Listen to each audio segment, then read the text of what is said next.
ఏంటి, నేను రాననుకున్నారా? ఇక్కడుంది ప్రియా. టైం అంటే ప్రియా, ప్రియా అంటే టైం.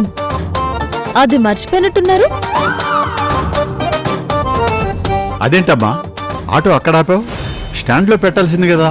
ఆటోలో మా నాన్న ఉన్నారు. ఆయనకి నీడగా ఉంటుందని అక్కడ కూర్చోబెట్టాను. పాట త్వరగా మొదలు పెడితే పాడుకుని వెళ్ళిపోతాను.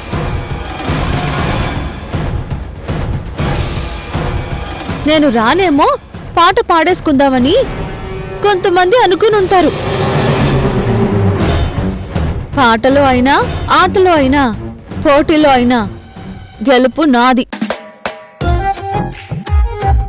అది అందరూ గుర్తు పెట్టుకుంటే మంచిది. గెలుపు ఓటమనేది పోటీ పడితే గాని తెలీదు. గెలుపు ఎవరికి సొంతం కాదు, ఓటమి ఎవరికి శాశ్వతం కాదు. అది తెలుసుకోవాలంటే అనుభవం కావాలి. నువ్వు పాట మొదలుపెట్టి రాజన్నా. దేవుడి పాట 1000 రూపాయలు. 2000. 2001 రూపాయి. 2500. 3000. 3001 రూపాయి. 4000. 4500. 4501 రూపాయి. 5000. 5001 రూపాయి.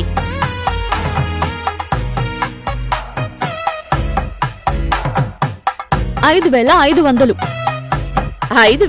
5501 రూపాయి. రాజనా, ఇదేం సినిమాలో చూపించే వేలం పాట కాదు.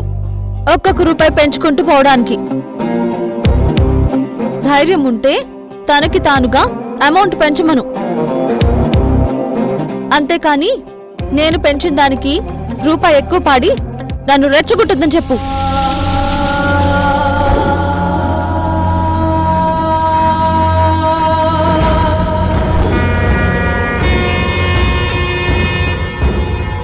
అవునా? సరే అయితే 7500. ఆ?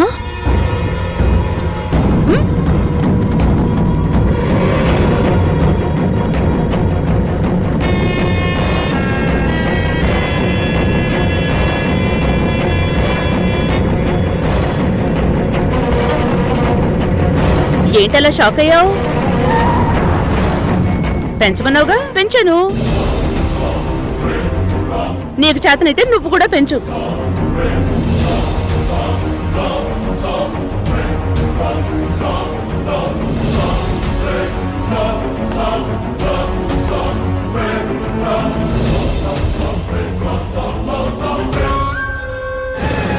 $7,500 $7,500 రెండోసారి,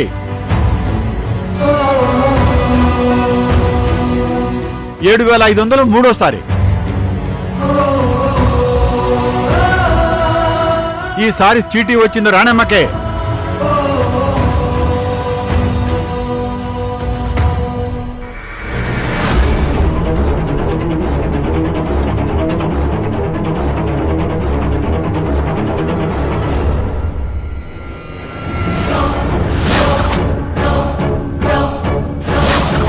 ఇంకా రాలేదేంటి? అయ్యో, వెళ్తే కోపడుతుందేమో.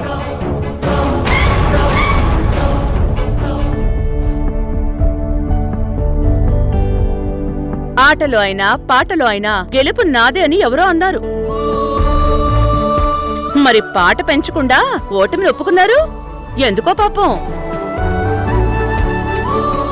అందుకే ఒక మాట అనే ముందు వెనక ముందు ఆలోచించుకోవాలి. మాట అన్నంత తేలిక కాదు పోటీ పడ్డం. అది రాణమ్మతో పోటీ అంటే అంత ఈజీ కాదు.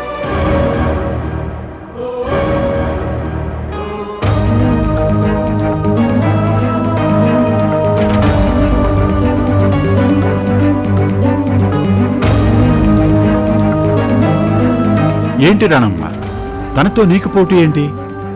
నేనేం పోటీ పడలే రాజన్నా. ఆ పిల్లే నాతో కావాలని పోటీ పడింది. లేదు రాణమ్మ, ఈ నెలలో చీటీ తనే పాడుకోవాలనుకుంది. వాళ్ళ అన్నయ్యకేదో ల్యాప్టాప్ కొనాలని, తన తమ్ముడికేమో ఫీజు కట్టాలని చెప్పింది. అయ్యయ్యో అవునా, ఇదంతా నాకు తెలియదు కదా రాజన్న. పిల్లలకి ఫీజు కట్టాలనేసి కొంచెం ఎక్కువైనా చీటీ పాడేశాను. ఒక్క మాట నువ్వైనా నాతో చెప్పాల్సింది కదా. ఏదో నాతో పోటీ పడుతుంది కదా అని నేను కూడా సరదాగా మాట్లాడాను. తనకి పాపం అంత అవసరం ఉందని నాకేం మాత్రం తెలీదు. సరే, ఆ డబ్బులు ఇటు. ఇదిగో రానమ్మా. ప్రియా, ప్రియా, ప్రియా, ప్రియా, ప్రియా, ఆగు.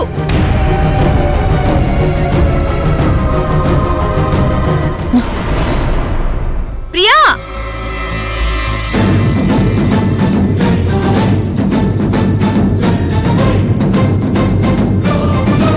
ప్రియా. ఏంటి? అదే ప్రియా, ఈ డబ్బు నీకు చాలా అవసరం అంట కదా. ఆ విషయం నాకు తెలియక నేను చీటీ పాడేశాను. పర్వాలేదు, నేను వచ్చే నెల తీసుకుంటాను. ఈ డబ్బు తీసుకో. ఏంటి, నా మీద జాలి చూపిస్తున్నావా? అక్కడ కావాలని నాతో పోటీ పడి ఇక్కడికొచ్చి మంచి దానిలో బిల్డప్ ఇస్తున్నావా? చూడు ప్రియా, నేను పిల్లలకి స్కూల్ ఫీజులు కట్టాలని చీటీ పాడాను. అంతేగాని కావాలని నీతో పోటీ పడలేదు. నేను సరదాగా రెండు మాటలన్నానే గాని నీకు డబ్బు అవసరం ఉందని రాజన్న చెప్పేంత వరకు నాకు తెలీదు. ఇదిగో. ఎలాగో పాడుకున్నావుగా, ఆ డబ్బు నువ్వే తీసుకో. నాకు ఎవరి జాలి అవసరమేం లేదు. పిచ్చి దానిలో మాట్లాడుకో. ఏదో సరదాగా మాట్లాడితే నువ్వు దాన్ని సీరియస్ గా తీసుకుని లేనిపోని ఇబ్బందులు పడుకో. నేను పిల్లల ఫీజులు ఏదో రకంగా సర్దుబాటు చేసుకుంటాను. ఈ డబ్బు నువ్వు తీసుకో. నాకు ఒకరి దయా దాక్షిణ్యాలు అవసరం లేదు. నేను కూడా ఏదో ఒక రకంగా సర్దుబాటు చేసుకుంటాను. నీ దయ అవసరమేం లేదు. కానీ ఒక బాధ మాత్రం ఉంది. అందరి ముందు నీతో ఓడిపోయానని. ప్రియా, ఓడిస్తా. ఏదో ఒక విషయంలో నిన్ను ఓడించి తీరుతా. ప్రియా, ప్రియా.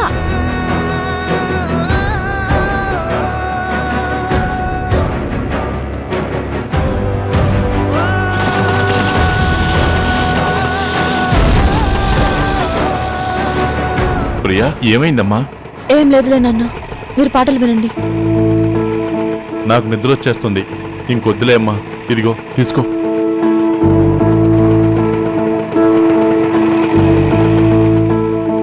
అయ్యో ప్రియా,